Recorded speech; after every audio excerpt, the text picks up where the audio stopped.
his life strengthening our democracy. And let me tell you, as someone who lives with him, he wakes up every day, and thinks about what's best for this country. Please welcome America's 44th president.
Even if I am the only person stupid enough to speak after Michelle Obama.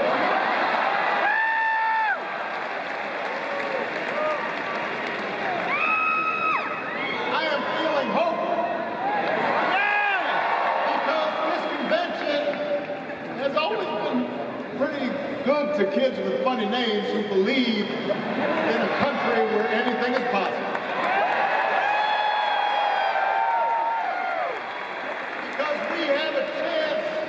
Elect someone who has spent her entire life trying to give people the same chances America gave her.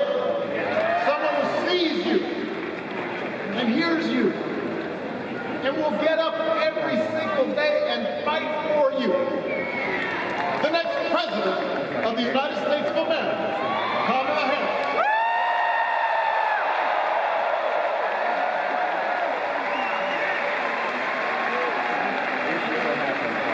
It's been 16 years since I had the honor of accepting this party's nomination for president. I know that's hard to believe because I have not aged a bit. But it's true. And looking back, I can say without question that my first big decision as your nominee turned out to be one of my best. That was asking Joe Biden to serve by my side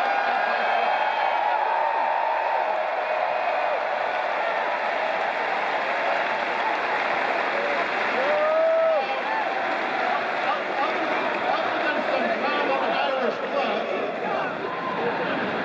Joe and I come from different backgrounds. When we became brothers. And as we worked together for 8, sometimes pretty tough years, what I came to admire most about Joe wasn't just his smarts, his experience. It was his empathy and his decency and his hard-earned resilience, his unshakable belief that everyone in this country deserves a fair shot.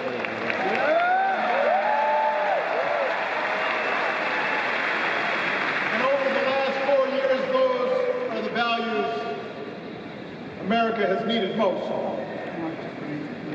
At a time when millions of our fellow citizens were sick and dying, we needed a leader with the character to put politics aside and do what was right. At a time when our economy was reeling, we needed a leader with the determination to drive what would become the world's strongest recovery. 15 million jobs, higher wages, lower health care costs. At a time when the other party had turned into a cult of personality, we needed a leader who was steady and brought people together and was selfless enough to do the rarest thing there is in politics, putting his own ambition aside for the sake of the country.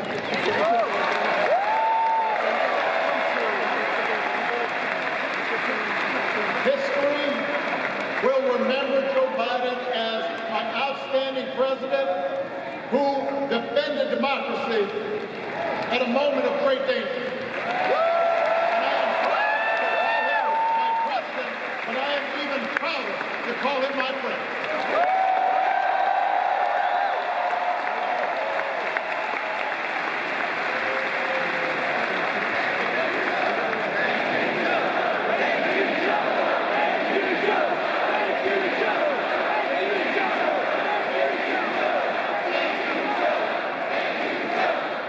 The torch has been passed. Now it is up to all of us to fight for the America we believe in. And make no mistake, it will be a fight. For all the incredible energy we've been able to generate over the last few weeks, for all the rallies and the memes, this will still be a tight race in a closely divided country. A country where too many Americans are still struggling. Where a lot of Americans don't believe government can help. And as we gather here tonight, the people who will decide this election are asking a very simple question. Who will fight for me?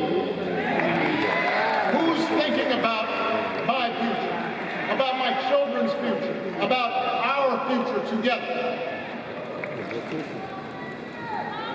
One thing is for certain. Donald Trump is not losing sleep over that question.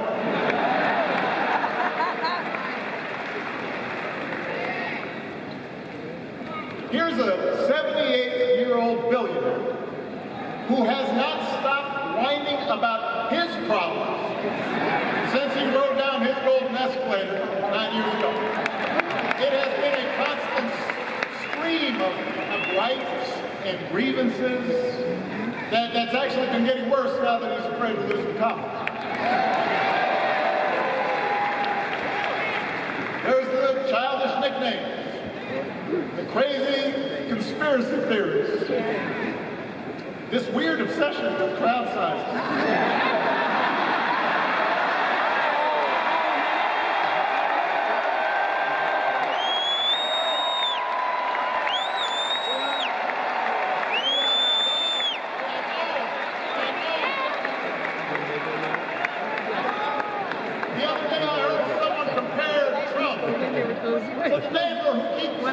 Running his leaf blower outside your window every minute of every day.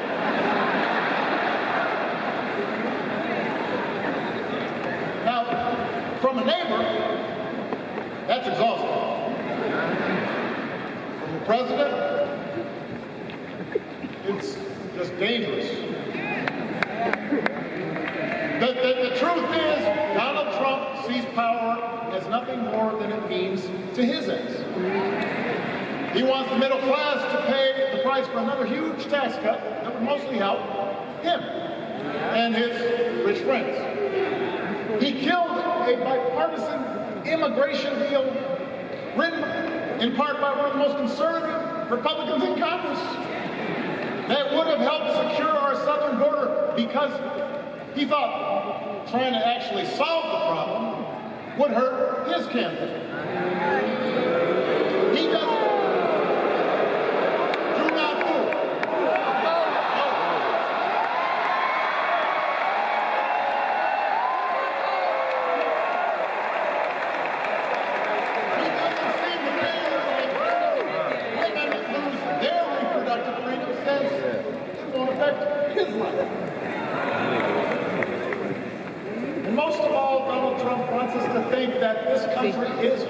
hopelessly divided between us and them, between the real Americans, who of course support him, and the outsiders who don't.